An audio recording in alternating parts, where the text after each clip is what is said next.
നമസ്കാരം. Big boss സത്യത്തിൽ ഈ സീസൺ തുടങ്ങിയിട്ട് ആദ്യമായിട്ടാണ് എനിക്ക് ഇഷ്ടപ്പെട്ട ഒരു ടാസ്ക്. നല്ലൊരു ടാസ്ക്കാണ് ബിഗ് ബോസ് വച്ചിരിക്കുന്നത്. അതായത് ഇന്നലത്തെ ആ ബോട്ടിൽ ടാസ്ക് ഒക്കെ എല്ലാം അമ്പേ പരാജയമായതുകൊണ്ട് ബിഗ് ബോസ് തന്നെ മടുത്തു പോയെന്നാണ് പറയുന്നത്. അതുകൊണ്ട് പുതിയൊരു ടാസ്ക്കാണ് കൊടുത്തിരിക്കുന്നത്. അതായത് അവർ ഒരു മുറിയിലോട്ട് ആക്ടിവിറ്റി റൂമിലേക്ക് കയറ്റും. അവിടെ എല്ലാവർക്കും ഓരോ ചെയറും ഓരോ മേശയും വെച്ചിട്ടുണ്ട്. നടുക്കത്തെ മേശയിൽ ഒരു ബോട്ടിലും വെച്ചിട്ടുണ്ട്. അപ്പം ഇവരെ എല്ലാവരുടെയും കണ്ണ് കെട്ടും. കണ്ണ് കെട്ടിയിട്ട് ഒരാളെ മാത്രം ഓപ്പൺ ചെയ്യും. അപ്പം 3 പേര് ബോൺസേഴ്സ് വരുന്നുണ്ട്. അവരാണ് കണ്ണ് കെട്ടുന്നത് ശരിയാണെന്നൊക്കെ ശ്രദ്ധിക്കുന്നത്.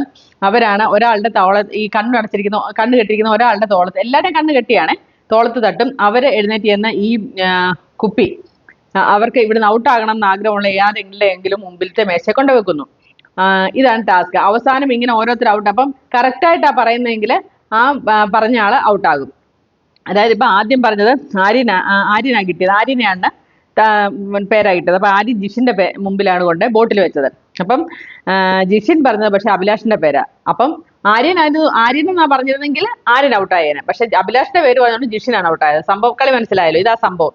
അപ്പൊ ഇങ്ങനെ വരുമ്പം ആദ്യം ആര്യൻ പറഞ്ഞു. പിന്നെ അവസാനം വരുന്ന 2 പേരുണ്ടാവും. അവര് കണ്ണി നോക്കിയിരുന്ന ആരാണോ ആദ്യം കണ്ണി ചെയ്യുന്നത് അവരാണ് ഔട്ടാവുന്നത്. അപ്പൊ അവിടം വരെ എത്തിയിട്ടില്ല. ഇപ്പൊ ഒരു കുറച്ചു പേരായിട്ട് ഒരു ബ്രേക്ക് കൊടുത്തിരിക്കുകയാണ്. അപ്പൊ അതുവരെ വന്നത് ആദ്യം ആര്യൻ പറഞ്ഞു, ജിഷിന്റെ മുമ്പിൽ കൊണ്ടുവച്ചു. അഭിലാഷിന്റെ പേര് പറഞ്ഞു, ജിഷിൻ ഔട്ടായി. പിന്നെ രണ്ടാമത് നെവിനാണ്. ആര്യന്റെ പേര് പറഞ്ഞു, പക്ഷെ ആര്യൻ നെവിന്റെ പേര് കറക്റ്റായിട്ട് പറഞ്ഞു, നെവിൻ ഔട്ടായി. അടുത്ത സാബുമാൻ ആയിരുന്നു. സാബുമാൻ അനുമോളുടെ മുമ്പിൽ കൊണ്ടുവച്ചു. പക്ഷെ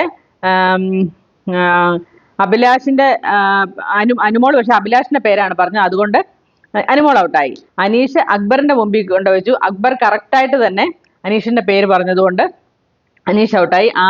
അടുത്ത ആദിലയാണ് കണ്ണ് അഴിച്ചത്. ആദില സാബുമാന്റെ മുമ്പിലാണ് കൊണ്ടുവച്ചത്. സാബുമാൻ കറക്റ്റായിട്ട് ആദിലയുടെ പേര് പറഞ്ഞുകൊണ്ട് ആദില ഔട്ടായി. പിന്നത്തെ 2 ടേണും ലക്ഷ്മിയുടെ പേരാണ് കിട്ടിയത്. ഈ ബൗൺസേഴ്സിന് കിട്ടിയത് ലക്ഷ്മിയുടെ പേരാണ്. ലക്ഷ്മി ആദ്യം ഒനീലിന്റെ പേര് പറഞ്ഞു, പക്ഷെ ഒനീൽ പറഞ്ഞത് അഭിലാഷിന്റെ പേരാണ്, അതുകൊണ്ട് ഒനീൽ ഔട്ടായി.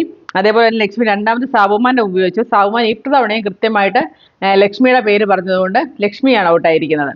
അപ്പൊ ഇത്രയും കഴിഞ്ഞപ്പം അവരൊരു ബ്രേക്ക് കൊടുത്തിരിക്കുകയാണ്. സത്യം പറഞ്ഞാൽ നല്ല രസമുള്ളൊരു കളി തന്നെയാണ് ഇത്. ആലോചിച്ചപ്പം ഇടയ്ക്ക് ഇതിനകത്ത് കുറച്ച് ഗെയിമൊക്കെ നടക്കുന്നുണ്ട്. ഈ ഇങ്ങനെ കണ്ടുപിടിക്കുന്ന കാര്യം പറഞ്ഞപ്പോഴേ ഓരോരുത്തർ അടുത്തോട്ട് വരുമ്പോൾ മണം അറിയാന്ന് പറഞ്ഞ് ആരും എല്ലാവരെയും പോയി മണപ്പിക്കുന്നതും ജിസയിൽ മണപ്പിക്കുന്നു, അങ്ങനെ കുറേ കാര്യങ്ങളൊക്കെ ഇതിനകത്ത് നടക്കുന്നുണ്ട്. ആരും മിണ്ടരുത്, തലമുക്കരുതെന്നൊക്കെ ഇടയ്ക്ക് നമ്മുടെ ബിഗ് ബോസ് പറയുന്നുണ്ട്. അപ്പൊ ഇങ്ങനൊരു ഗെയിമാണ്. ഇടയ്ക്ക് ബ്രേക്ക് കൊടുത്തേക്കാണ്. അവരൊക്കെ കാപ്പി കുടിക്കാനൊക്കെ പോയിരിക്കുകയാണ്. പോയിട്ട് വന്നിട്ട് ബാക്കിയുള്ളവരുടെയും കൂടെ അറിയാം.